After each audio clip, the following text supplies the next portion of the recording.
नमस्कार प्रिय दर्शकों, आप सबका बहुत बहुत स्वागत है। आज हम कलयुग के आगमन और राजा परीक्षित और कलयुग के संवाद के विषय में चर्चा कर रहे हैं कि श्रीमद् भागवत पुराण में आज से 5000 वर्ष पहले कौन सी बातें कही गई थी जो आज सत्य हो रही हैं। तो कलयुग क्या किस प्रकार से आगमन होता है और आज कलयुग का प्रभाव है और वो चीज़ें हमारे समाज में क्यों बढ़ती जा रही हैं। तो इसके विषय में एक छोटा सा प्रसंग है कि जिस समय भगवान श्री कृष्ण अपने परम धाम को चले जाते हैं, उस बात को सुनकर सभी पांडव, पांचों पांडवों, युधिष्ठिर, अर्जुन, नकुल, भीम, सहदेव और भीष्म सहित सभी लोग पर्वतारोहण करते हैं और स्वर्ग को चले जाते हैं और अपना जो राज्य है कुरुक्षेत्र का, वह राज्य राजा परीक्षित को दे देते हैं। अब इस पृथ्वी लोक का, भारतवर्ष का सम्राट राजा परीक्षित हैं और वह शासन करते हैं। तो राजा परीक्षित के शासनकाल की कथा है। राजा परीक्षित को ही सुखदेव स्वामी ने भागवत कथा का वर्णन किया था, सुनाया था पहली बार। तो जब समय राजा परीक्षित के का राज्य चल रहा होता है, उस समय एक समय ऐसा आता है कि एक दिन राजा अपने राज्य में भ्रमण के लिए जाते हैं और वहां पर एक एक अद्भुत दृश्य देखते हैं कि एक बैल है और उस बैल का 3 पैर टूटे हुए हैं। वह बैल एक पैर पर खड़ा है और उसके आंखों से आंसू गिर रहे हैं और एक काला काला पुरुष है जो उस पैर के उस बैल के उस पैर को भी तोड़ना चाहता है, मारना चाहता है, उसके ऊपर प्रहार कर रहा है। तो राजा परीक्षित यह दृश्य देखकर बहुत ही स्तब्ध हो जाते हैं, दुखी हो जाते हैं और वह तुरंत उस पुरुष को डांटते हैं, तो इस धर्म रूपी बैल पर आक्रमण करने वाला कौन है? मैं तुम्हारे को मृत्युदंड दूंगा। तो राजा परीक्षित जब कलयुग को मारने के लिए उद्यत होते हैं, तलवार निकाल लेते हैं, तो कलयुग राजा की शरण में आ जाता है, हाथ जोड़कर उनके पैरों पर गिर जाता है कि भगवान आप हमें क्षमा करिए। तो राजा परीक्षित उससे कहते हैं कि क्षमा तो मैं तभी करूंगा जब आप हमारे राज्य को छोड़कर कहीं अन्यत्र चले जाइए। हमारे राज्य में आपको नहीं रहना चाहिए, क्योंकि सभी प्रकार के अवगुणों की खान आप हैं, इसलिए आपको यहाँ से जाना होगा। तो बड़ी चालाकी से कलयुग कहता है कि नाथ, मैं कहाँ जाऊं? आप तो सार्वभौम हैं, सब जगह पर आप निवास करने वाले हैं और मैं जहां जाता हूं वही हमको ये दिखता है कि आप धनुष बाण लेके, तलवार लेके हमें मारने के लिए खड़े हैं। तो आप हमको कुछ ऐसा स्थान बताइए कि जहां पर मैं निवास कर सकूं। राजा परीक्षित कलयुग को रहने के लिए स्थान बताते हैं। जहां पर दूतम माने जुआ खेला जा रहा हो, वहां पर आप निवास कर सकते हैं। जहां पानम, जहां पर शराब पी जा रही हो, वहां पर आप निवास कर सकते हैं। स्त्रियां सुनना, जहां पर वैश्यालय हो, चरित्रहीनता के कार्य किए जा रहे हो, वहां पर आप निवास कर सकते हैं। और जहां पर किसी प्राणी की ही किसी जीव की हिंसा की जा रही हो, वहां पर आप निवास कर सकते हैं। तो इस प्रकार से राजा परीक्षित ने उसको 4 स्थान दे दिए और वह 4 स्थान असत्य, मद, आसक्ति और निर्दयता के रूप में कलयुग इन 4 स्थानों पर निवास करता है। तो कलयुग ने फिर हाथ जोड़कर कहा कि आपने हमको 4 जो भी स्थान दिए हैं सब खराब स्थान हैं, हमें कुछ आप एक अच्छा स्थान भी दे दीजिए।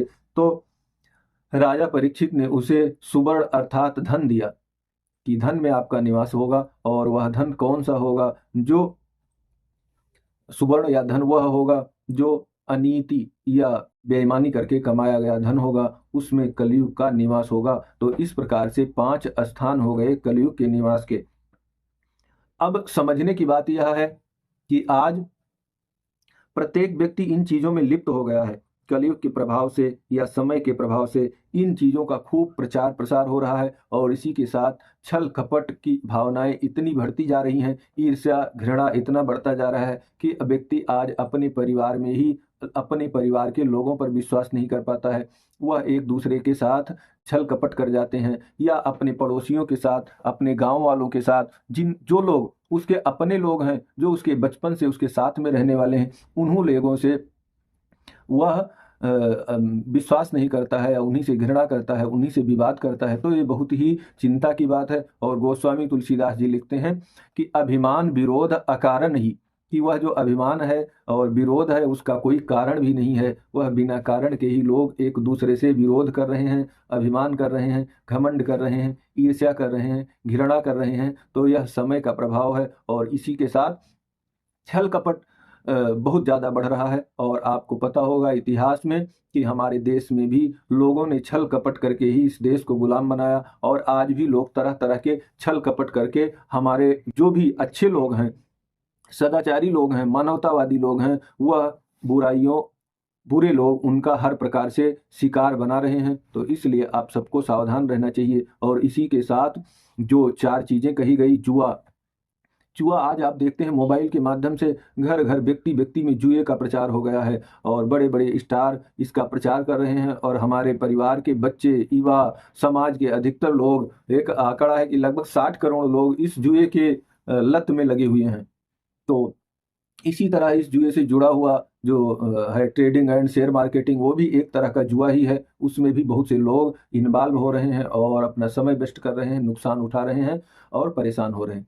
उसी के साथ दूसरी जो सबसे बड़ी चीज़ है, जिसको चरित्रहीनता कहा गया या वेश्यावृत्ति कहा गया, इस तरह की जो चीज़ें हैं वह भी आज मोबाइल के माध्यम से, ब्लैक पिक्चरें या इस तरह की जितनी भी चीज़ें हैं, वह पूरी तरह हमारे समाज में अश्लीलता को बढ़ावा दे रही हैं और लोगों के मन को, लोगों की बुद्धि को भ्रष्ट कर रही हैं। वह उस तरह के लत में फंसकर कम उम्र में ही लोग अपने ब्रह्मचर्य का नुकसान करके, स्वास्थ्य का नुकसान करके, समय को बर्बाद करके अपने जीवन को तबाह कर रहे हैं। तो यह भी चिंता का विषय है। और इसी के साथ मद्यपान अर्थात शराब शराब भी की जो मात्रा है, पार्टियों के माध्यम से, कल्चरल एक्टिविटी में शराब का भी इस्तेमाल बहुत ही बढ़ता जा रहा है। और नशे के कारण अनेकों परिवार, अनेकों लोग, अनेकों व्यक्ति तबाह हो रहे हैं। धन के साथ साथ उनका परिवार भी नष्ट हो रहा है, उनका स्वास्थ्य भी खराब हो रहा है, और वह समाज के लिए एक सिरदर्द बने हुए होते हैं। और उनका न तो वह अपनी उन्नति करते हैं, न परिवार की उन्नति होती है, न समाज की उन्नति होती है। हर प्रकार से वह नुकसानदायक साबित हो रहे हैं। तो इसलिए इस नशे के कल्चर को भी हमें बदलना होगा, अपने परिवार और समाज को जगाना होगा। दूसरा, निर्दयता, जहाँ पर हिंसा की बात है, वह भी आप देखते हैं कि हमारे यहाँ पहले नॉन वेज खाने की परंपरा नहीं थी, लेकिन अब जगह जगह नॉन वेज का भी खूब प्रचार हो रहा है और बहुत से लोग नॉन वेज खा रहे हैं।